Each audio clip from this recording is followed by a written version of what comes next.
अब देखिए जगत गुरु तत्वदर्शी संत रामपाल जी महाराज के मंगल प्रवचन। परमात्मा लीला में आयु 5 वर्ष की थी, लेकिन 2.5 वर्ष की रूप बना के वहां लेट गए।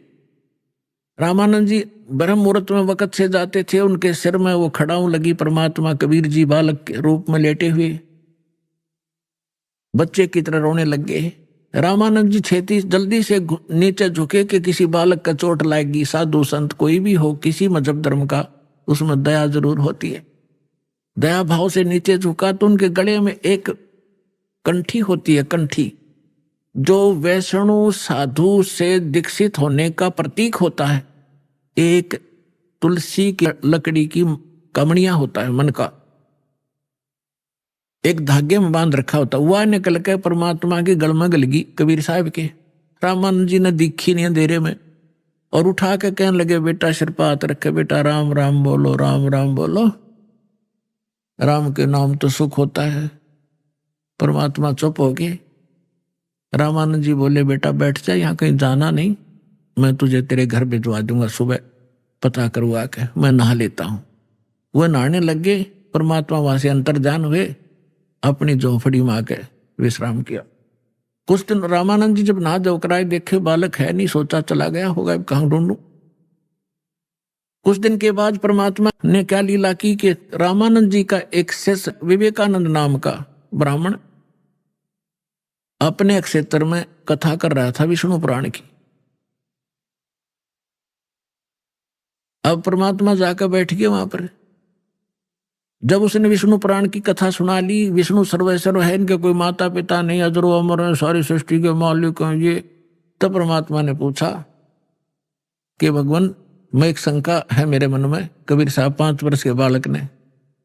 तो विवेकानंद ने कहा कि बोलो बोलो, क्या बात है, बोलो बेटा बोलो। परमेश्वर ने कहा कि एक ब्राह्मण शिव पुराण सुना रहा था रुद्र संहिता में। वो बता रहा था कि विष्णु जी की उत्पत्ति भगवान सदा शिव और शिवा से हुई है, और ब्रह्मा जी की उत्पत्ति भी उन्हीं से हुई है। आप कह रहे क्यों जन्म मृत्यु नहीं होती? तो वो कब उसके पास वहीं पर रखी थी, वो शिव पुराण खोल के भी देख ली, क्यों थी संस्कृत में। तो कहने का झूठे, इसमें कुछ नहीं लिखा है, देखो लोगों झूठ बोलता है। उसने पूछा विवेकानंद ने कि तू कौन सी जाति का है, कहती ने तूने कहीं से दीक्षा ले रखी है? तो परमात्मा के बोलने से पहले वहां श्रोता कहने लगे कि ये नीरू का लड़का है, जुलाहे का, दानक का बेटा है यो। तो उसे विवेकानंद ने सोची ऐसी गहन बातें तो कोई दीक्षित व्यक्ति ही बता सकता है। उसने पूछा, तूने दीक्षा ले रखी है किसी से? परमात्मा ने कहा, हाँ मैंने गुरु धारण कर रखा है। कौन किया तूने गुरु धारण? विवेकानंद ने पूछा। परमात्मा ने कहा कि जो आपने कर रखा है वो मैंने कर रखा है। तो विवेकानंद ने विषय बदल दिया सारा कि देखो रे कितना झूठा व्यक्ति है ये, धानक का लड़का, एक शूद्र जुलाहे का पुत्र, और हमारे गुरु जी को बदनाम करता है। वो तो शूद्रों को निकट भी नहीं आने देता। और मैं आज जाता हूँ स्वामी जी को ये बात बताऊंगा, तेरे को खूब पिटाई होगी तेरी। अब लंबी कथा ना सुनाकर शॉर्ट बताता हूं। अगले दिन उसने जाके सामने रामानंद जी के कान भर दिए, स्वामी जी हमारी तो नाक काट दी एक धानक के लड़के ने, हम तो बाहर मुंह दिखाने लायक नहीं छोड़े, बड़ी सभा में कह दिया कि मैंने आपसे दीक्षा ले रखी है।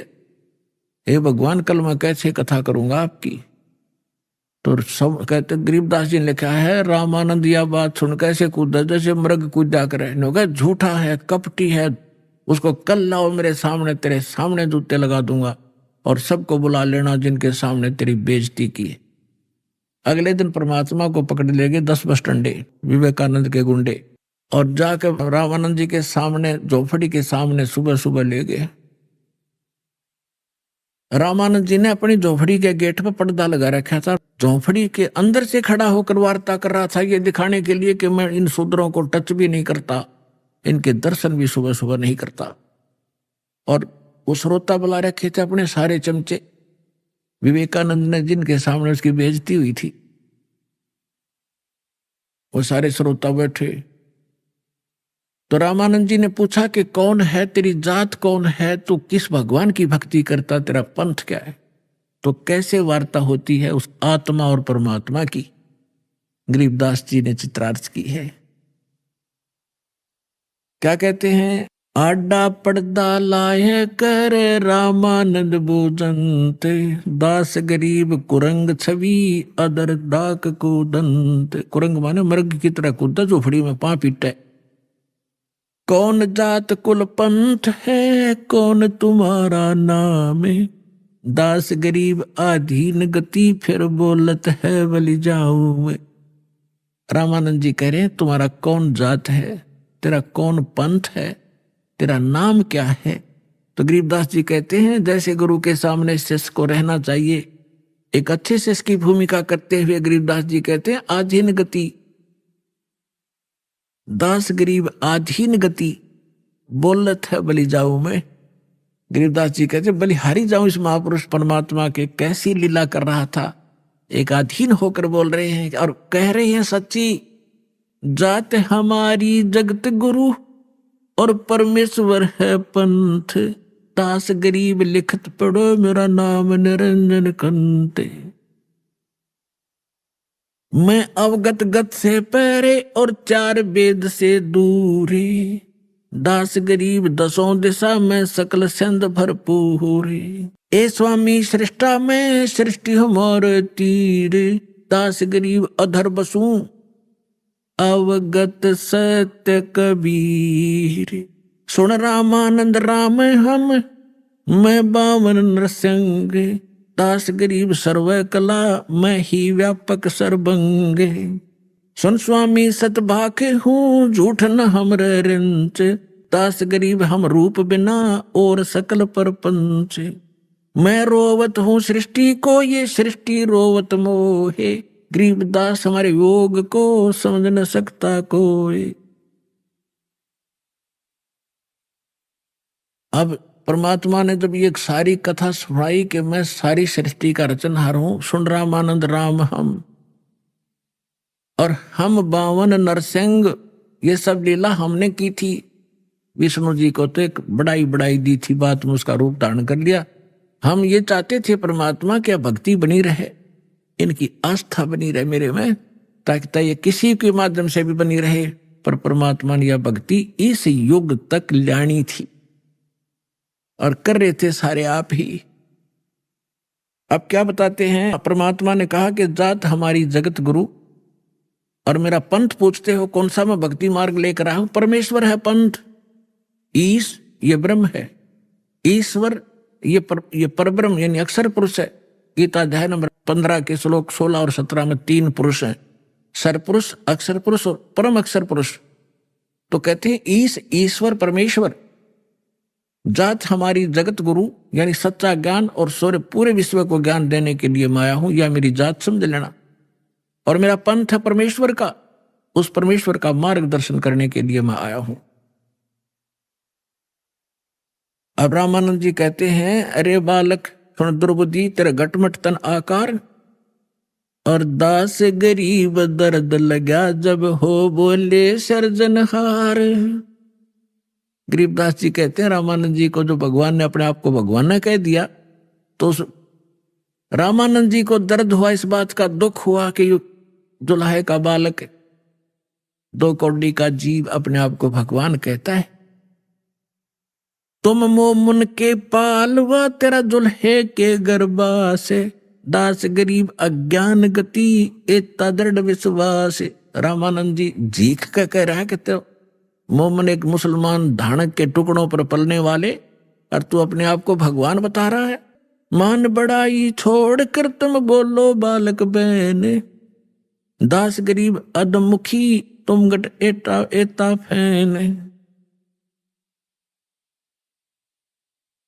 अरे बालक नीची कला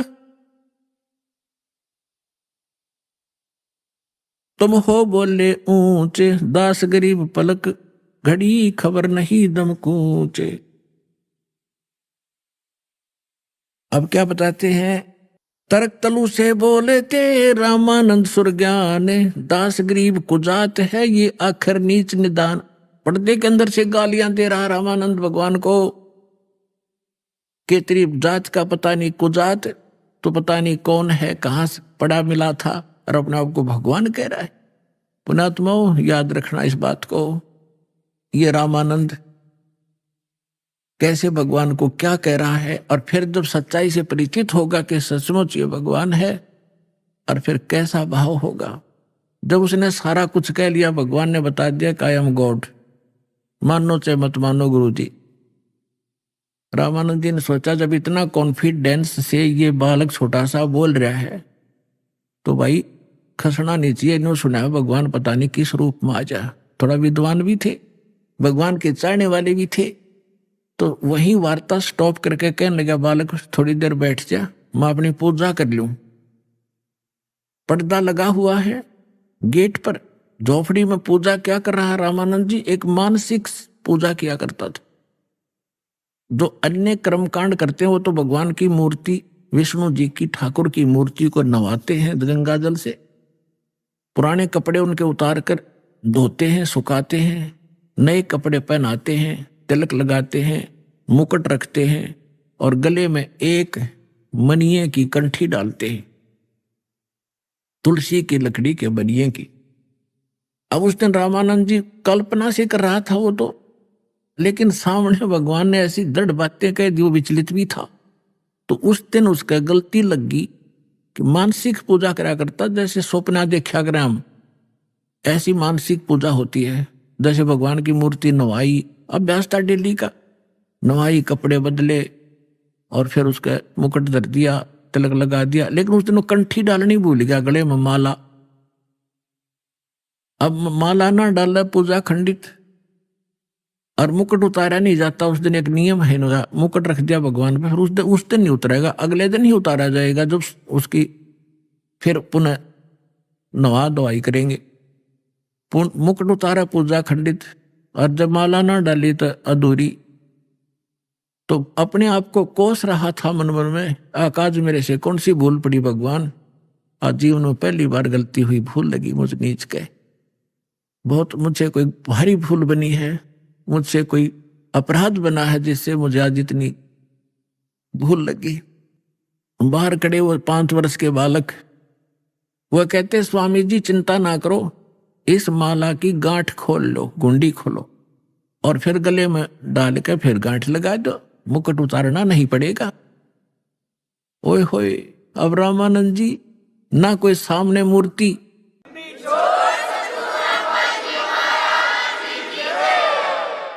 अब ना कोई सामने मूर्ति है, मैंने देखेगा झांक का बता दियो पर्दा में के, और मेरे मन की बात इसने पकड़ ली। ओए होए, तो क्या कहते हैं, रामानंद जी ने वो पर्दा फेंक दिया, बाहर निकल कर आया। पुण्यात्माओं, ब्राह्मण सोए जो ब्रह्म पहचाने, सुख संवेद में कहा वो ब्राह्मण है जो भगवान पहचान दे। और कहते हैं लोक लाज ना कीजिए, निर्भय हो रही है, लोक लाज मर्यादा जगत की तरण जो तोड़ बगावे, जब कोई राम भगत गत पावे। एक तरफ तो उसकी मान बढ़ाई और इज्जत शिखर में थी कि ब्राह्मण कुल में जन्म है, और 1400 ऋषि उसके प्रचारक हैं, और सामने हजारों की संख्या में उसके प्रशंसक बैठे। और दूसरी तरफ जुल्हे का बालक खड़ा है भगवान रूप में। अब इस यहाँ थी उस भगत की पहचान, लेकिन वो 1 नंबर का भगत थे, सच्चा ब्राह्मण था।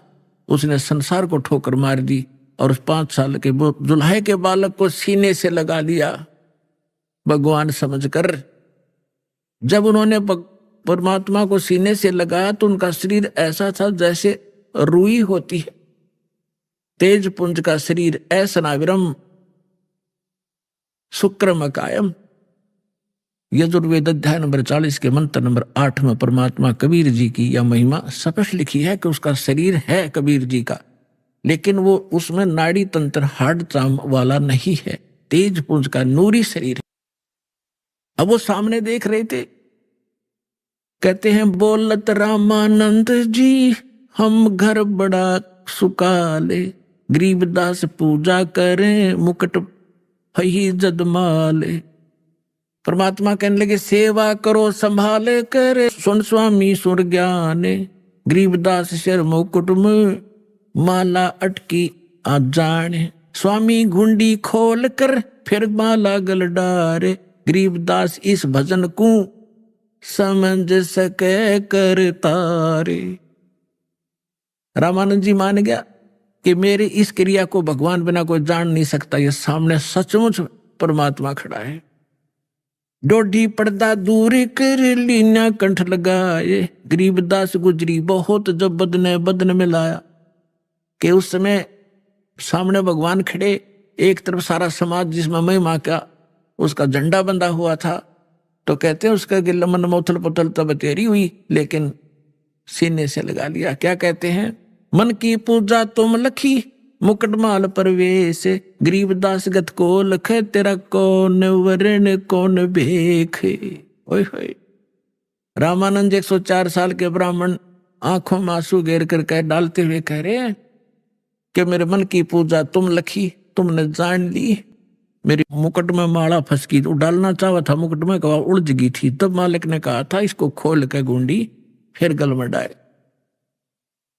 मन की पूजा तुम लखी है मुकुटमाल प्रवेश। रामानंद जी कह रहे हैं, गरीबदास जी बता रहे हैं कि गरीबदास गति कौन लखे, तुझे कैसे पहचाने। हम जीव किस तो वर्ण में यानी दानक जुलाहे शूद्र वर्ण में खड़े हो, और के आपकी वेशभूषा, हम जीव कैसे पहचान सकते परमात्मा।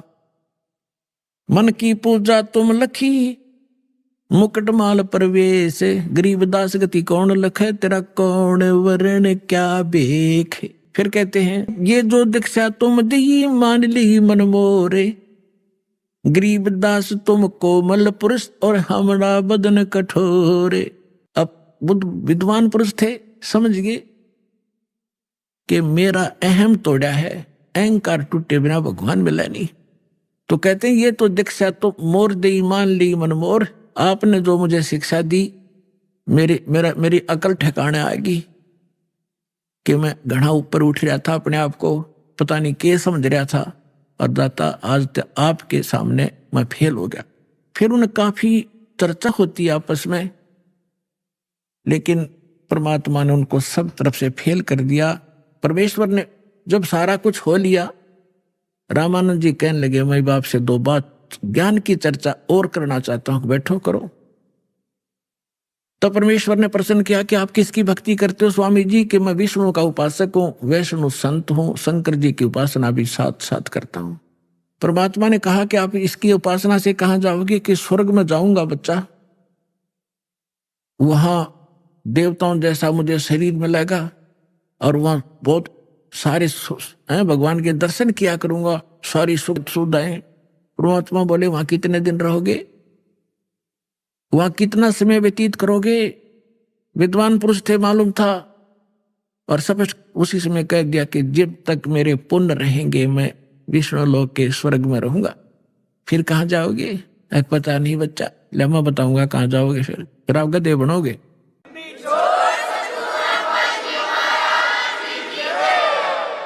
और गीता अध्याय नंबर 15 के श्लोक नंबर 4 में कहा है कि तत्वदर्शी संत की प्राप्ति के पश्चात परमेश्वर के उस परम पद की खोज करनी चाहिए जहां जाने के बाद साधक फिर लौट कर नहीं आते। वो साधना मेरे पास है स्वामी जी। लेकिन यो मन इतना दुष्ट है, इतना रंगा हुआ पिछले गलत रंग में, फिर भी अपनी अड़गम सड़गम करके कहता है कि मैं समाधि लगाता हूं, बहुत दूर मेडिटेशन से बहुत ऊंची ऊंचाइयों तक जाता हूं। परमात्मा बोले पहुंचो, कहां तक जाओगे? ये तो एक ब्रह्मांड का चित्र है इसमें, और एक टीवी है, एक टीवी का जो रेंज है वो वहीं तक है जितनी उसकी सीमा है। इस ब्रह्मांड का इसके अंदर देख सकते हो, इसे बाहर का नहीं देख सकते। अब कहते हैं योग युक्त प्राणायाम कर जीता सकल शरीर, और त्रिवेणी के घाट पे वो अटक रहा बलबीर। यहां से सभी प्राणी धर्मराज के दरबार में जाते हैं, त्रिकुटी के ऊपर, वहां पर 3 रास्ते बन जाते हैं, उसको त्रिवेणी कहते हैं। एक लेफ्ट का रास्ता जाता धर्मराज के दरबार में, उससे आगे फिर वो उनके लोकों में जाते हैं जहां जिसने जैसा जाना है। और सामने का ब्रह्मरंध्र कहलाता है जो ऊपर ब्रह्मलोक में जाता है, और राइट साइड का एक शपथपुरी है, खेड़े हैं, उस साइड में जाता है। तो वो सामने वाला रास्ता बंद, और वहां तक ही ये जा सकते हैं, फाइनल रेंज है, जब तक मृत्यु नहीं होगी इससे आगे नहीं जा सकते ये। तो वहां जाकर वो खड़े हो गए रामानंद जी सूक्ष्म यानी समाधि में, और परमात्मा साथ 5 वर्ष के बालक रूप में। तो परमात्मा जैसे सोपन होता है ना, ये समाधि मेडिटेशन ऐसा ही होता है। तो अंदर जाकर परमात्मा बोले, अब स्वामी जी कहाँ जाओगे, अब कहाँ जाओगे? अब आगे रास्ता मुझे मालूम नहीं, कि ये देखो 3 रास्ते हैं, ये रास्ता भी तुम इसमें अलाउड नहीं हो, जा नहीं सकते, मृत्यु को उपरांत ही जाओगे।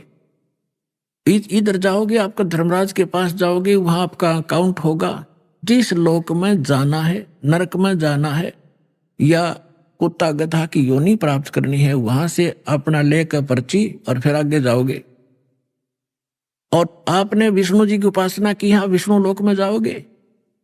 और ये सामने ब्रह्मरंध्र है, ये काल ने बंद कर रखा है, बज्र कपाट है यहाँ पर। ये तुम्हारे इस मंत्र जाप से नहीं खुल सकते, करके देख तू अपने जो जाप करता है, जो भी मंत्र करते हो, उसने खूब कोशिश कर लियो, नहीं खुला।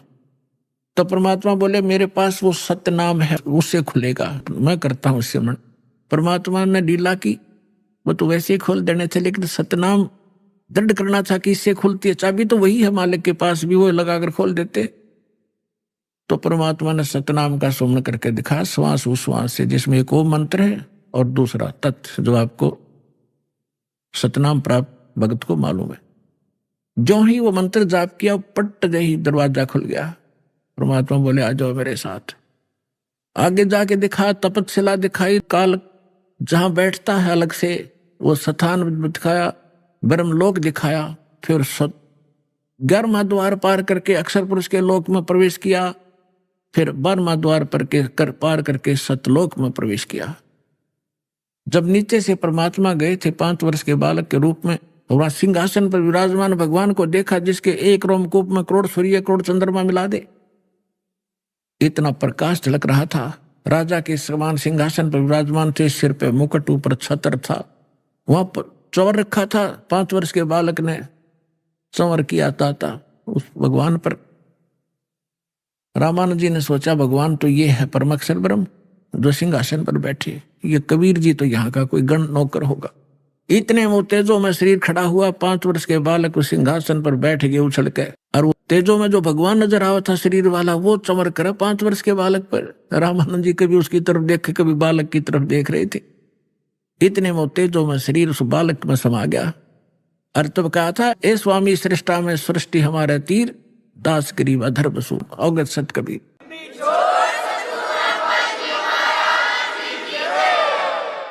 अब उसी समय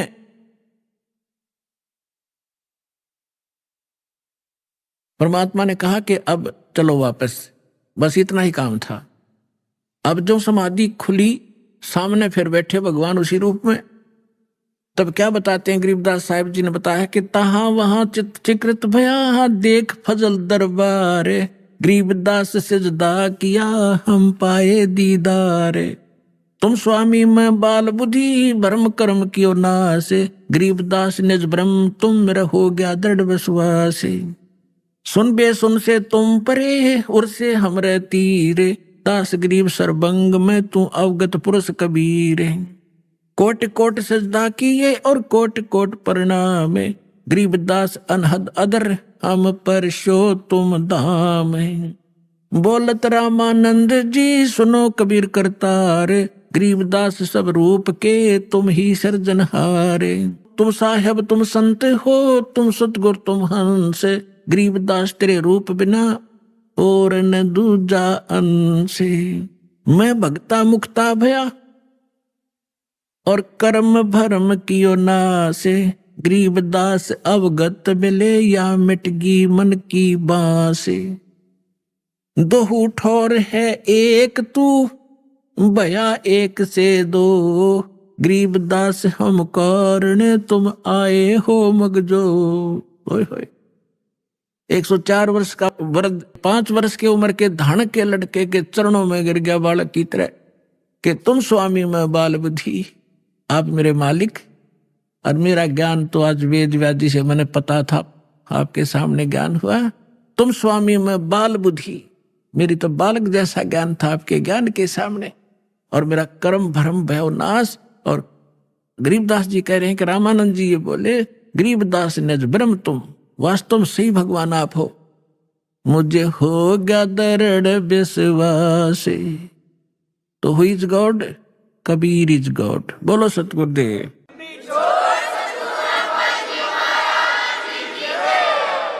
परम पिता परमात्मा पूर्ण ब्रह्म सारी सृष्टि के रचनहार कबीर देव कबीर साहिब जी की असीम रजा से आप सभी पुण्यात्माएं सत्संग सुनने के लिए उपस्थित हुए। इस कलयुग के अंदर सबसे दुर्लभ है सत्संग प्राप्त होना।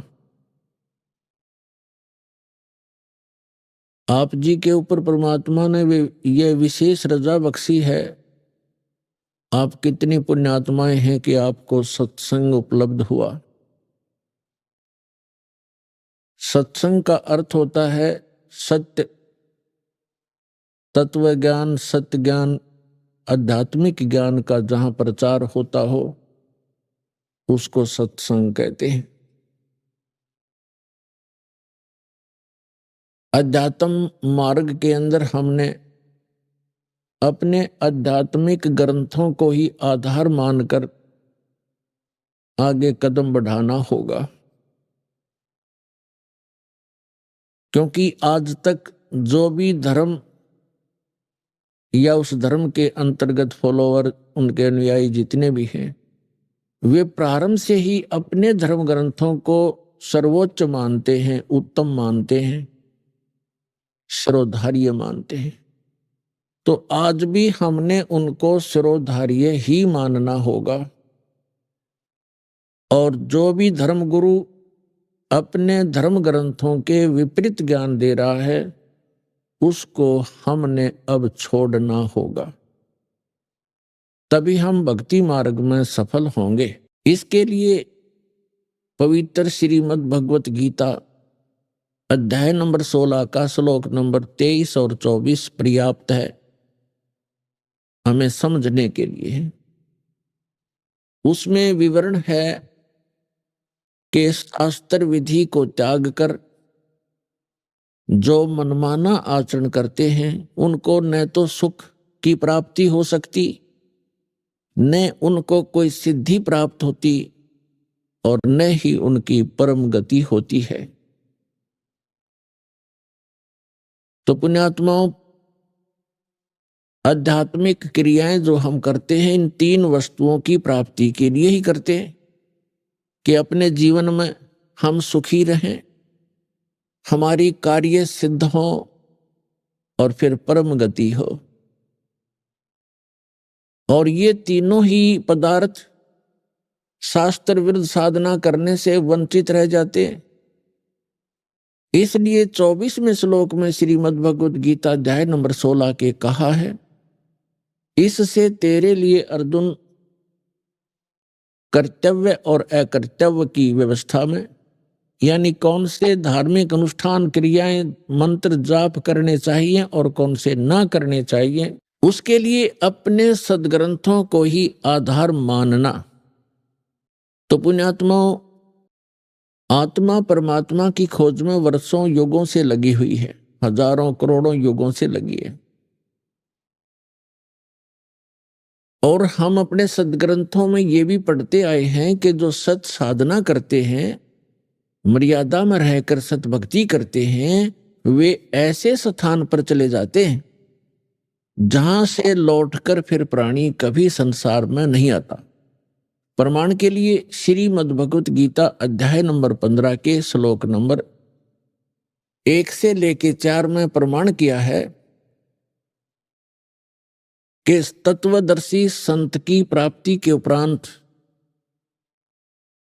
और तत्वदर्शी संत कैसा होगा वो भी इसमें प्रमाणित किया है। जो उल्टे लटके हुए संसार रूपी वृक्ष के सभी विभाग विस्तार से जानता है वो तत्वदर्शी संत है। तत्वदर्शी संत चौथे अध्याय के 34वें श्लोक में कहा है कि अर्जुन तू तत्वदर्शी संत से उस तत्व ज्ञान को प्राप्त कर। तो यहाँ 15वें अध्याय के 4थे श्लोक में कहा है कि तत्व ज्ञान की प्राप्ति के उपरांत उस तत्व ज्ञान से इस अज्ञान को काटकर, अर्थात अज्ञान हटाकर उसके पश्चात परमेश्वर के उस परम पद की खोज करनी चाहिए, जहां जाने के बाद साधक फिर लौटकर कभी संसार में नहीं आती। और जिस परमेश्वर ने संसार रूपी वृक्ष की रचना की है, यानी सारे ब्रह्मांडों की जिसने रचना की है, केवल उसी की भक्ति करो। गीता ज्ञान दाता जो श्री कृष्ण जी के अंदर प्रवेश करके बोल रहा है, वो ब्रह्म है, सरपुरुष है। वो अपने विषय में कहता है कि अर्जुन, तेरे और मेरे बहुत जन्म हो चुके हैं, तू नहीं जानता, मैं जानता। मेरे कर्म और जन्म अलौकिक हैं, दिव्य हैं। प्रमाण के लिए श्रीमद् भगवद गीता अध्याय नंबर 2 श्लोक 12, अध्याय नंबर 4 श्लोक 5 और 9, अध्याय नंबर 10 श्लोक 2 में ये गीता ज्ञानदाता स्वयं कहता है कि मेरी भी जन्म मृत्यु होती है और मेरे उपासक की भी जन्म मृत्यु होती है और आपकी भी होती है। यदि हम ये मानकर चलें कि श्रीमद् भगवद गीता का ज्ञान श्री कृष्ण जी बोल रहे हैं, वैसे तो सच्चाई आपको बताई दी दास ने। श्री कृष्ण जी के अंदर ये सरपुरुष यानी काल ज्योत स्वरूपी निरंजन, जिसे योगी लोग ब्रह्म कहते हैं, ऋषि लोग जिसे ब्रह्म कहा करते हैं, वो बोल रहा है। और वो 21 ब्रह्मांड का स्वामी है। और श्री कृष्ण जी विष्णु जी के अवतार हैं। श्री विष्णु समझो से श्री कृष्ण समझो। ये केवल 3 लोकों पर, पृथ्वी लोक, स्वर्गलोक और पाताल लोक, इन 3 लोकों पर केवल एक विभाग के प्रभु हैं, स्वामी हैं। विष्णु जी सतोगुण विभाग के, यानी श्री कृष्ण कहो, विष्णु कहो, और ब्रह्मा जी रजोगुण विभाग के मंत्री समझो, साहब समझो, मालिक समझो, खुदा समझो। और श्री शंकर जी जो है ये तमोगुण विभाग के स्वामी समझो, प्रभु समझो। ये केवल इतने ही मालिक हैं। अभी आपने सुने संत रामपाल जी महाराज के मंगल प्रवचन।